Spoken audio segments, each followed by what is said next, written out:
Աղբանտարկյալների թիվը ավելացավ, խոսքը Նարեկ Սամսոնյանի, Վազգեն Սաղաթելյանի մասին է,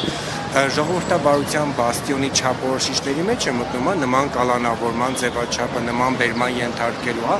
իրավակիրառությունը ձեր գնահատմամբ եւ ձեր կարծիքով Հայաստանում կան քաղբանտարկյալներ, եթե այո, խնդրում ենք թվարկել անունները։ Իմ կարծիքով Հայաստանում չկան քաղբանտարկյալներ, իմ կարծիքով Հայաստանը ժողովրդական երկիր է այնքանով, որ ամեն օր դու բացում ես թե սոցիալական ցանցերը, թե ուղղակի հանրային խոսույթում տեսնում ես, թե ինչքան ընդդիմադիրներ եւ իրենց փաստաբաններ գոհունակություն են հայտնում այս կամ այն վճռով իրենց նկատմամբ արդարացի որոշումից։ Ամեն օր են այդ որոշումները։ Կներեք, բայց նրանք ասում են, սա փուչիկ էր, գործ չկար, պայթեց, տակը բան չկար, պայթեց։ Տեսեք, յուրաքանչյուր մարդ իր պաշտպանողական ստրատեգիայում որոշում է, թե ինչ ձևով է պաշտպանում։ Կան մարդիկ, որոնք ինչ-որ ժամանակահատված պետական պաշտոն են զբաղեցել եւ բնական է, որ եթե իրենց նկատմամբ քրեական վարույթ է իրականացում, իրենց փաստաբանները ընտրում են, այսպես ասած, ամենահեշտ պաշտպանվելու միջոցը,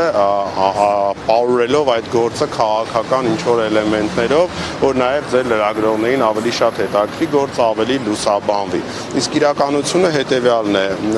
լինի գործող պաշտոնյա, նախկին պաշտոնյա, ապագա պաշտոնյա, Հայաստանում բոլորը պետք է իմանան եւ գիտեն, որ չկան յուրայիններ ու ոչ յուրայիններ։ Ու եթե մարդը կասկածվում է հանցագործության մեջ, անպայման մեր իրավապահները համապատասխան գործողություններ են անում։ Ձեր հարցը ոստիկանը ներողություն պետք է ոտքը դնի քաղաքացու գլխին բերման ենթարկել։ Տեսեք, ընթացիկ գործերով ես որպես արտադրության նախարար չեմ կարող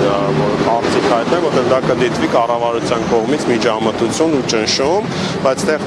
ապացույցը, որ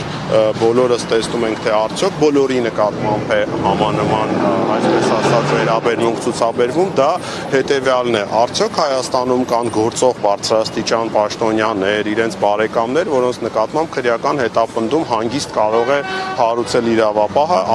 հաշվի չառնելով, թե ինչ տիպի պաշտոնյա է։ Պատասխանը այո, ինքներդ տեսնում եք։ Հարուցված գործը Դե տեսեք, մի դեպքում ասում եք կալանավորել են, դա արդեն գնահատական եք տալի քաղաքական, բայց եթե կալանավորվում է գործող իշխանության մարդ, ապա արդեն ակնհայտ է, որ ամեն ինչ օբյեկտիվ է։